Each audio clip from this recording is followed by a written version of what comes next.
pour les amateurs d'Indiana Jones. Durant la scène dans l'Arche perdue où un brigand tente de le tuer avec son épée, Indiana Jones se contente de le tirer dessus avec son flingue comme un vrai bonhomme. Et bien cette scène c'était pas prévu en fait. Le tournage se passait en Tunisie et une grande partie de l'équipe souffrait de la tourista. La tourista, c'est une diarrhée des voyageurs souvent causée par un niveau d'hygiène très bas. Du coup, Harrison Ford s'est confié auprès de Spielberg en lui disant qu'il se sentait pas très en forme de tourner la scène de combat avec ce brigand, parce que cette scène allait durer des heures et en plus en plein cagnard, vu qu'il avait la tourista, il se sentait pas trop de faire la scène de combat. Du coup, l'acteur propose que son personnage finisse le combat avant même qu'il ne commence en tirant dessus, et donc de tourner la vraie scène plus tard, une fois que leur bide irait mieux quoi. La scène était tellement magique que l'équipe de tournage était pétée de rire.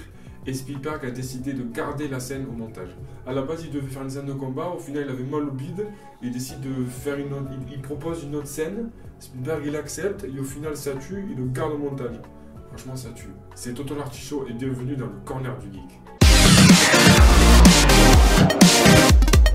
Salut les artichauts, comment ça va aujourd'hui? Au programme, Kingsman, première mission, est actuellement au cinéma. La guerre est déclarée entre Vin Diesel et The Rock. Après No Way Home qui a connu un immense succès en peu de temps, Doctor Strange va s'occuper du multivers en mai 2022 dans vos salles. Côté série, on a le livre de Boba Fett qui a fait son entrée sur Disney+, et George Lucas en a touché quelques mots. En novembre dernier, Vin Diesel s'est confié sur Twitter en expliquant qu'il aimerait revoir The Rock dans Fast and Furious 10, en disant que son rôle était très important et que Hobbs ne pouvait être joué que par une seule personne. Ce qui n'a pas manqué à Dwayne The Rock Johnson de répondre à l'appel de Vin, en confirmant auprès de CNN qu'il ne reviendra pas auprès de la famille Fast and Furious pour le dernier opus. Il explique qu'il respecte la franchise et qu'il leur souhaite tout le succès du monde, en mettant en avant que la demande de Vin Diesel était un exemple de son côté manipulateur et qu'il n'a pas aimé la façon dont il s'est accaparé la mort de Paul Walker. Si vous voulez mon avis, avec le succès de Red Notice et l'arrivée de Black Adam, je pense que The Rock s'en balèque un peu de Fast and Furious quoi. Et je pense que si Vin Diesel l'a appelé, c'est surtout pour faire de l'audience. Parce que voilà, quand il y a The Rock dans un film,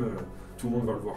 Bref, pour les fans de Marvel, pour chaque film, il y a son post-générique. Et pour Spider-Man No Way Home, c'était pas un post-générique, mais deux. Et durant ce deuxième post-générique, ils nous ont diffusé en exclusivité la bande-annonce de Doctor Strange Multiverse of Madness. Et tout récemment, le synopsis a été dévoilé. Strange, qui selon moi est l'un des personnages les plus puissants du MCU, aime jouer des tours en manipulant le temps et l'espace à volonté. Ben là, c'était la fois de trop pour Strange. Il a fait un sort interdit. Il va donc devoir faire face au multivers. Et pour cela, il demandera l'aide de Wong, le nouveau sorcier suprême, et Wanda. Wanda, sa propre série sur Disney+, donc si vous voulez comprendre pourquoi elle est là, je vous conseille d'aller la voir. Et Strange se rendra compte au fur et à mesure du film que la menace n'est autre que lui-même. Un épisode de What If est dédié à Strange, donc si vous voulez mieux comprendre, c'est pareil, allez faire un tour sur Disney+, il y a tous les épisodes. C'est ça que j'aime bien avec Marvel Studios, les films, les séries, les dessins animés, tout est lié en fait, c'est trop cool. Dans Spider-Man No Way Home, on a eu le droit à 3 Spider-Man, peut-être que dans ce film, on aura l'honneur de voir à l'écran les X-Men ou bien les 4 Fantastiques, qui sait?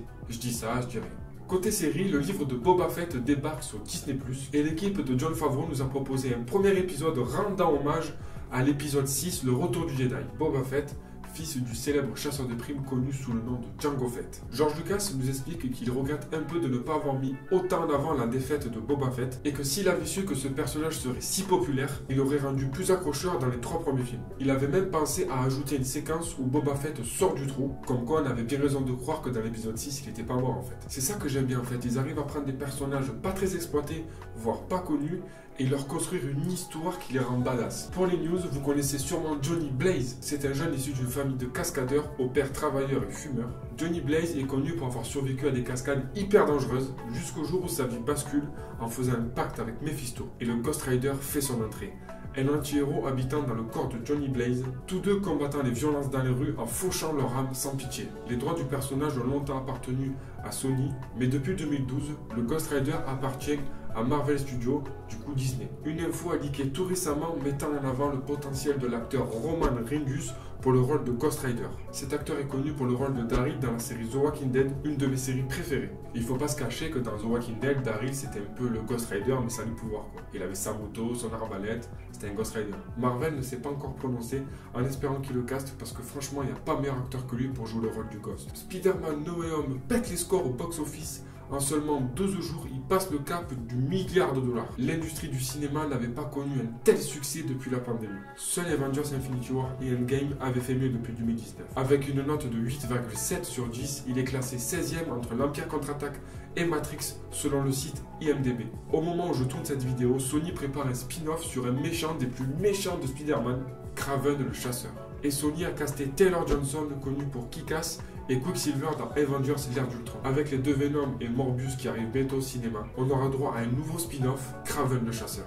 Des fanarts envahissent la toile mettant en avant Taylor Johnson en Kraven. Et perso, je trouve qu'il a la gueule d'un méchant. Merci à tous d'avoir regardé cette vidéo. Et si ça t'a plu, n'hésite pas à bastonner un gros pouce bleu et viens t'abonner, ça fait plaisir. Je vous dis à la semaine prochaine pour de nouvelles infos. C'était Tonton l'Artichaut, heureux de vous avoir diverti. Ciao.